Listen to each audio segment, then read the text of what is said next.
Ajahn Chah. Être ce qui est.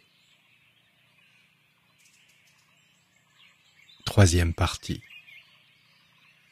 Pratiquer le Dhamma.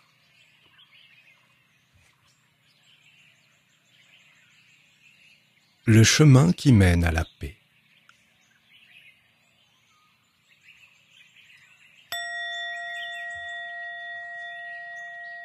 Notre pratique consiste à travailler pour éliminer le désir, l'aversion et l'ignorance, ces voiles épais qui obscurcissent l'esprit de chacun de nous. Ils sont ce qui nous maintient dans la ronde du devenir et des renaissances, et qui nous empêchent de trouver la paix de l'esprit. Réaliser la paix consiste non seulement à travailler avec l'esprit, mais aussi avec le corps et la parole. Avant de pratiquer avec le corps et la parole, il faut pratiquer avec l'esprit. Mais si on ne pratique qu'avec l'esprit et qu'on néglige le corps et la parole, on n'obtiendra pas de résultat non plus. Pratiquer avec l'esprit jusqu'à ce qu'il soit lisse, raffiné et beau, c'est comme fabriquer un pilier en bois bien fini. Pour avoir un beau pilier verni, il faut commencer par couper un arbre. Ensuite, on va sectionner ses parties rugueuses, les racines et les branches, avant de le fendre, le scier et le travailler. Pratiquer avec l'esprit, c'est la même chose. Il faut commencer par travailler sur ce qu'il y a de plus grossier, avancer depuis le rugueux vers le lisse. Dans la pratique du Dhamma, le but est de pacifier et de purifier l'esprit, mais ce n'est pas facile. C'est pourquoi il faut commencer par l'extérieur, le corps et la parole, et avancer progressivement vers l'intérieur, jusqu'à ce que l'on atteigne ce qui est lisse et resplendissant. On peut comparer cela à un meuble fini, comme une chaise ou une table. Il est peut-être beau aujourd'hui, mais au départ, ce n'était qu'un morceau de bois rugueux avec des feuilles et des branches qu'il a fallu raboter et travailler. C'est ainsi que l'on obtient un beau meuble ou un esprit pur et parfait. En conséquence, la voie juste qui mène à la paix, la voie que le Bouddha a montrée pour atteindre le véritable bonheur, est Shila, la vertu morale, Samadhi, la concentration méditative, et Panya, la sagesse. Telle est la voie de la pratique. C'est un chemin qui mène à l'abandon complet de l'attachement au désir, de l'aversion et de la confusion mentale. Cela implique d'aller à l'encontre de nos tendances habituelles à la facilité et à la recherche du plaisir et du confort. Il faut donc que nous soyons prêts à endurer certaines difficultés et à faire des efforts. Le Bouddha a dit que c'est ainsi que se développe la pratique pour nous tous.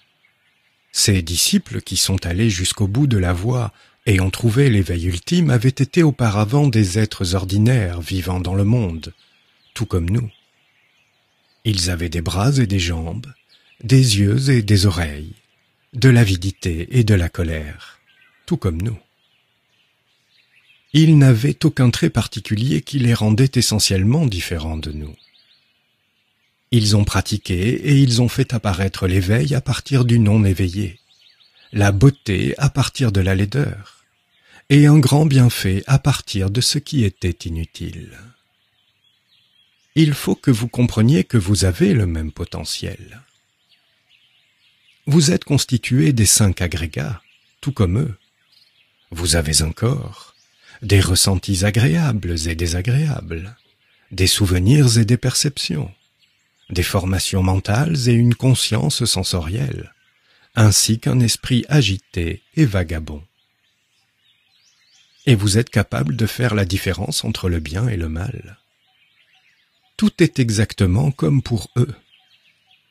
Ceux qui se sont éveillés à l'époque du Bouddha n'étaient pas différents de nous. Ils ont tous commencé comme des êtres ordinaires non éveillés. Certains avaient même été des bandits et des meurtriers. Le Bouddha leur a donné l'inspiration nécessaire pour qu'ils pratiquent jusqu'à atteindre la voie et ses fruits. De nos jours également, des personnes comme vous sont assez inspirées pour entreprendre la pratique de la vertu, de la méditation et de la sagesse. Si votre esprit est capable de prendre soin de lui-même, il n'est pas très difficile de surveiller vos paroles et vos gestes puisqu'ils sont motivés et supervisés par l'esprit. C'est dans l'esprit que l'intention de chacune de vos actions prend naissance. Apprenez donc d'abord à veiller sur vous-même avec attention en éveillant ce qui sait, le même qui, autrefois, vous poussait à agir de manière incontrôlée et nocive. Ensuite, grâce à la modération et à la vigilance, vos paroles et vos gestes deviennent plaisants, agréables à l'œil et à l'oreille, tandis que vous demeurez en paix et à l'aise dans cette retenue. Shila, la vertu morale, s'éveiller constamment à être dans la modération, présent et conscient de ses actions et de ses paroles, et assumer la responsabilité de sa conduite. Samadhi, la concentration méditative, c'est être inébranlablement ancré dans la pratique de l'attention et de la retenue. Samadhi est un facteur externe dans la pratique qui sert à maintenir Shila, mais il a également un aspect intérieur plus profond de méditation. Une fois que l'esprit est sérieusement engagé dans la pratique et que Shila et Samadhi sont fermement établis, vous serez en mesure d'approfondir votre investigation et de réfléchir à votre expérience des différents phénomènes intérieurs et extérieurs. Quand l'esprit entre en contact avec des objets visuels, des sons, des odeurs, des saveurs, des sensations tactiles ou des idées, ce qui sait apparaît et vous fait prendre conscience de vos réactions de désir ou de rejet, de bonheur ou de souffrance, et des différents types d'objets mentaux et de situations dont vous faites l'expérience. Si vous êtes attentif, vous verrez tout ce qui se passe par votre esprit et vos réactions à ces objets mentaux. Ce qui sait s'en emparera automatiquement pour en faire des objets de contemplation. Discerner le bien du mal et le juste du faux parmi tous les phénomènes de votre champ de conscience, c'est Panya, la sagesse. C'est la sagesse à ses débuts. Elle mûrit ensuite au fil de la pratique. C'est ainsi que la vertu, la méditation et la sagesse se pratiquent au départ. Ensuite, vous constaterez que de nouveaux attachements et de nouveaux types de compréhension erronée apparaissent dans l'esprit. Cela signifie que vous commencez à vous attacher à ce qui est bon et sain. Vous avez peur des imperfections ou des défauts de votre esprit, craignant que votre samadhi n'en pâtisse. En même temps, vous commencez à être diligent, vous travaillez dur, vous aimez et vous nourrissez votre pratique. Chaque fois que l'esprit entre en contact avec des phénomènes, vous êtes inquiet et tendu. Vous prenez aussi conscience des défauts des autres, jusqu'aux moindres choses qu'ils semblent faire de travers. C'est parce que vous vous préoccupez de votre pratique. Ceci, c'est pratiquer à un certain niveau. C'est une pratique basée sur une vision des choses en accord avec les fondements essentiels enseignés par le Bouddha. Si vous continuez à pratiquer ainsi autant que possible, vous en arriverez peut-être au point où vous serez constamment en train de juger et de trouver des défauts à tous ceux que vous rencontrez. Vous réagirez constamment par le désir et l'aversion au monde qui vous entoure. Vous deviendrez plein d'incertitudes, tout en vous attachant continuellement à des opinions sur la façon de pratiquer. C'est comme si vous étiez obsédé par la pratique. Mais ne vous en inquiétez pas. À ce niveau-là, mieux vaut pratiquer trop que trop peu. pratiquez beaucoup et consacrez-vous à veiller sur le corps, la parole et l'esprit. Vous ne pourrez jamais trop en faire de ce côté. Une fois ce fondement en place, vous aurez établi dans votre cœur un fort sentiment de honte et de peur à l'idée de faire du mal. Quel que soit le lieu et l'heure, en public comme en privé, vous ne voudrez rien faire qui soit nuisible à vous ou aux autres. Vous maintiendrez constamment le cap sur la pratique de l'attention et de la retenue au niveau du corps, de la parole et de l'esprit, en vous centrant sur la distinction claire entre ce qui est juste et ce qui ne l'est pas. Ainsi, concentré et en persévérant avec constance et régularité dans cette façon de pratiquer, l'esprit devient effectivement Shila, Samadhi et Panya. Au fil de votre pratique, ces différentes qualités se perfectionnent en même temps. Cependant, pratiquer à ce niveau-là ne suffit pas encore pour engendrer les facteurs de dhyana, ou l'absorption méditative. La pratique est encore trop grossière. Cependant, l'esprit est déjà assez raffiné, le côté raffiné du grossier. Bien sûr, pour une personne ordinaire non éveillée qui ne s'est jamais intéressée au fonctionnement de son esprit, qui n'a jamais pratiqué la méditation ni développé l'attention, c'est déjà un raffinement appréciable de l'esprit. C'est un peu comme quelques centaines d'euros qui représentent beaucoup pour un pauvre et presque rien pour un millionnaire. Quelques centaines d'euros peuvent représenter beaucoup quand les temps sont durs. De la même manière, même si, dans les premiers temps de la pratique, on arrive seulement à se libérer des souffrances mentales les plus grossières, cela peut déjà paraître assez profond si on n'est pas éveillé et que l'on n'a jamais pratiqué ni lâché prise auparavant. Mais, arrivé à ce niveau, il est possible que vous ressentiez une certaine satisfaction de pratiquer en donnant la pleine mesure de vos capacités.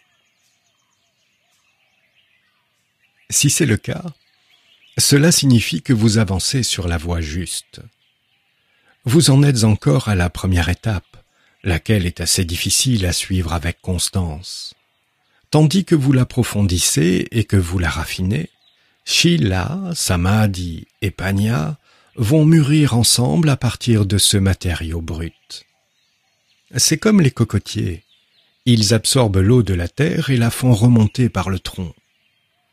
Quand l'eau finit par atteindre les noix de coco, elle est devenue propre et douce, alors qu'elle provient de cette eau ordinaire de la terre. Le cocotier est essentiellement nourri par les éléments bruts de la terre et de l'eau. Il les absorbe et les purifie. Puis ces éléments se transforment en quelque chose de beaucoup plus doux et plus pur qu'avant. De la même manière, la pratique commence à partir d'un état brut, mais quand l'esprit est affiné par la méditation et la réflexion, il devient de plus en plus subtil. Plus l'esprit s'affine, plus l'attention est capable de se focaliser. En fait, la pratique est facilitée parce que l'esprit prend l'habitude de se tourner vers l'intérieur pour s'observer lui-même. À partir de là, vous ne faites plus de grosses erreurs. Vous ne faites plus de gros écarts hors de la voie. Quand le doute se présente dans certaines situations, vous vous demandez, par exemple, si telle ou telle manière de parler ou d'agir est juste ou erronée. Vous arrêtez simplement la prolifération mentale et, en intensifiant vos efforts, vous tournez votre attention plus profondément vers l'intérieur. La concentration méditative devient progressivement plus stable et la sagesse plus grande, de sorte que vous voyez les choses plus clairement, avec une aisance croissante. Le résultat final est que vous parvenez à voir clairement l'esprit et les objets qui l'animent sans avoir à faire de distinction entre l'esprit, le corps et la parole. Vous voyez que le corps dépend de l'esprit pour fonctionner, mais que l'esprit lui-même est constamment soumis aux différents objets qui entrent en contact avec lui et le conditionnent. tandis que vous continuez à vous tourner vers l'intérieur et que votre sagesse mûrit, vous vous retrouvez à contempler l'esprit et ses objets. Autrement dit, vous commencez à ressentir le corps comme quelque chose d'immatériel. L'aspect physique du corps est ressenti comme un ensemble d'objets sans forme, entrant en contact avec l'esprit. Maintenant, en examinant la nature de l'esprit, vous pouvez observer que, dans son état naturel, il n'a aucune préoccupation. Il est comme un drapeau en haut d'un mât ou une feuille sur un arbre. De lui-même, il reste au repos. S'il bouge, c'est à cause du vent, d'une force extérieure. Dans son état naturel, l'esprit reste tranquille, sans désir ni aversion. Il n'attribue aucune caractéristique aux choses et ne trouve de défauts à personne. Il est indépendant et existe dans un état de pureté claire, rayonnante et immaculée. Dans son état naturel, l'esprit est paisible, sans bonheur ni souffrance. Tel est le véritable état de l'esprit. Le but de la pratique est de rechercher à l'intérieur, de pénétrer en profondeur jusqu'à retrouver l'esprit originel. L'esprit originel est également connu comme l'esprit pur. C'est l'esprit sans attachement, qui n'est pas altéré par les objets mentaux et qui ne recherche rien d'agréable ni de désagréable. Il demeure continuellement dans un état de présence attentive, pleinement conscient de tout ce dont il fait l'expérience. Quand l'esprit est ainsi, il ne devient rien, et rien ne peut l'ébranler. Pourquoi ? Parce que la conscience est présente. L'esprit se connaît comme étant pur. Il a atteint son état originel d'indépendance. Cela a pu arriver grâce à la faculté d'attention doublée d'une sage réflexion, en voyant que tout ce qui arrive n'est que le produit de conditions, qui apparaissent quand certaines circonstances sont réunies, sans le contrôle d'une quelconque individualité. Dans le passé, à cause des racines du désir, de l'aversion et de l'ignorance de la véritable nature des choses qui existaient dans l'esprit, chaque fois que vous aviez conscience de la moindre chose agréable ou désagréable, l'esprit réagissait immédiatement.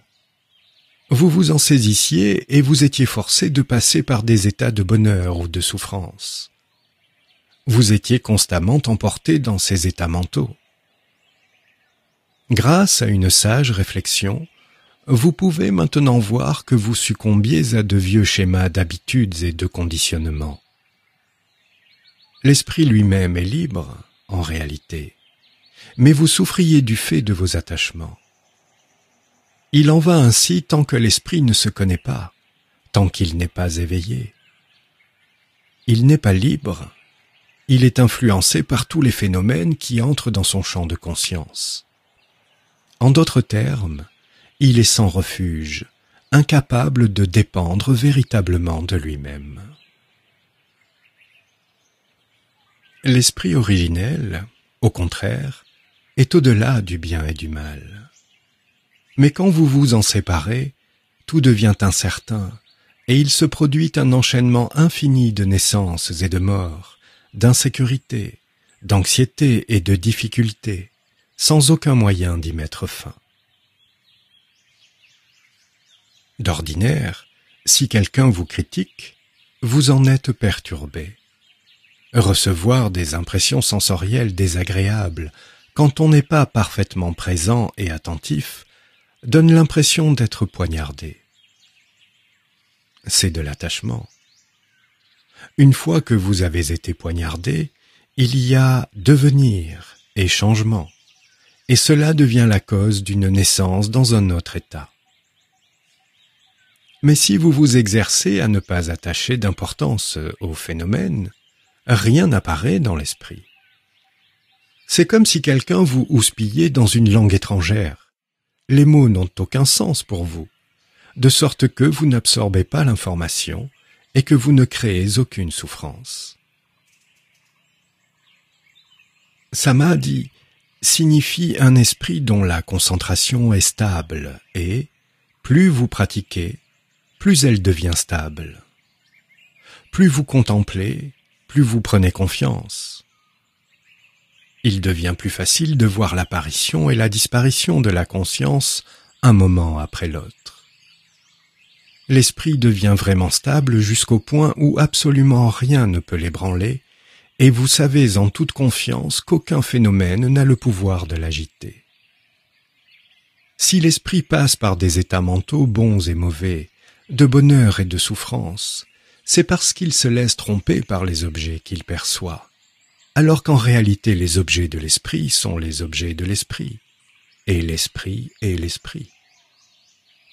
Si l'esprit ne se laisse pas tromper par eux, il n'y a pas de souffrance. L'esprit libéré de la vision erronée ne peut pas être ébranlé. C'est un état de présence consciente dans lequel tous les phénomènes sont vus comme des éléments qui apparaissent puis disparaissent. Il arrive que l'on ait cette expérience sans pouvoir complètement lâcher prise pour autant. Que vous puissiez lâcher prise ou pas, ne vous laissez pas décontenancer. Vous devez avant tout, au minimum, développer et maintenir ce niveau de présence consciente et de détermination absolue. Il faut vous y tenir et détruire les sources de souffrance grâce à un effort déterminé, en pénétrant toujours plus profondément dans la pratique. Quand vous aurez perçu le Dhamma de cette façon, l'esprit reviendra à un niveau de pratique moins intense. Les Écritures décrivent cela en disant que l'esprit passe par un changement de lignée, par référence à un esprit qui a transcendé les limites de l'esprit humain ordinaire.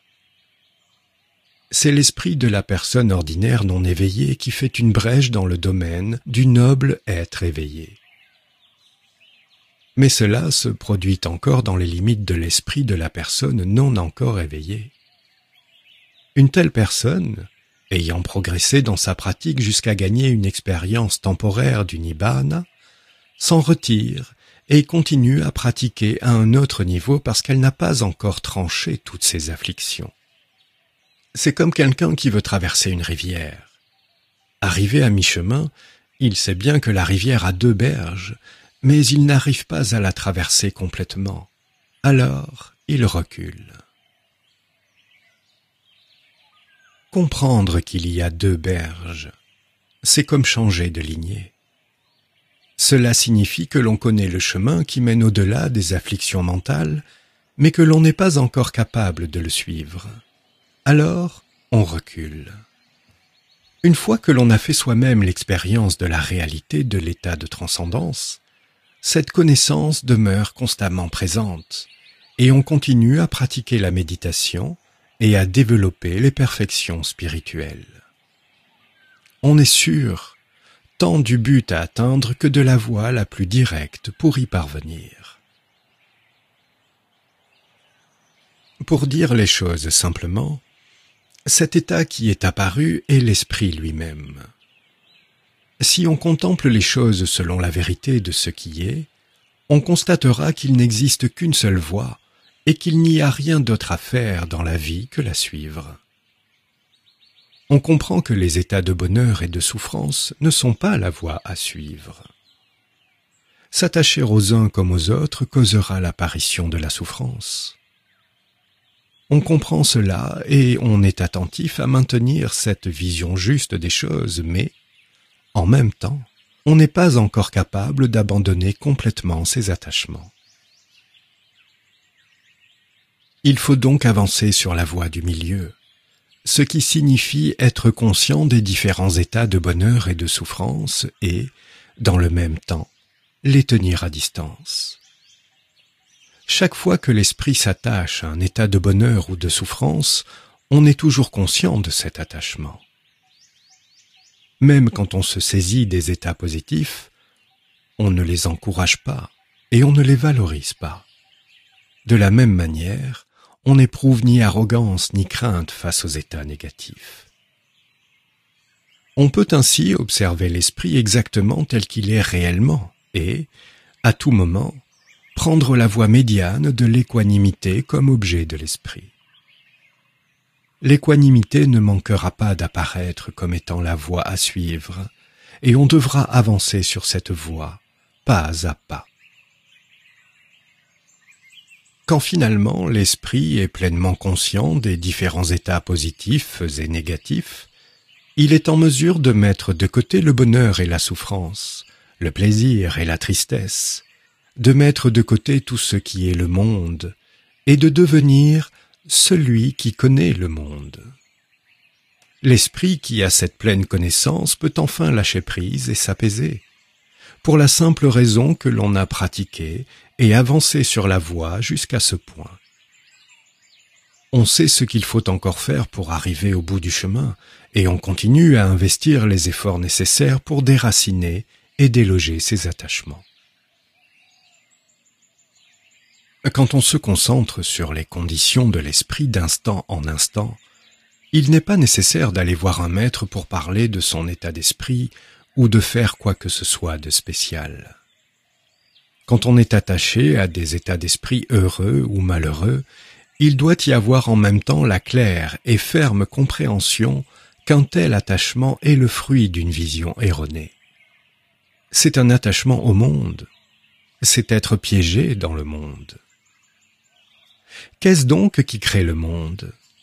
Le monde est créé et maintenu par l'ignorance, parce que nous ne sommes pas conscients que l'esprit donne de l'importance aux choses, qu'il façonne et crée de nouveaux sankharas à tout moment. Note de l'auteur. Les sankharas sont les formations mentales. Fin de la note. C'est là que la pratique devient vraiment intéressante. Partout où vous sentez un attachement, vous prenez le temps d'y travailler. Vous êtes sur le point de terminer le travail. L'esprit ne laisse pas passer la moindre expérience sans la voir. Rien ne peut résister à la force de votre attention et de votre sagesse.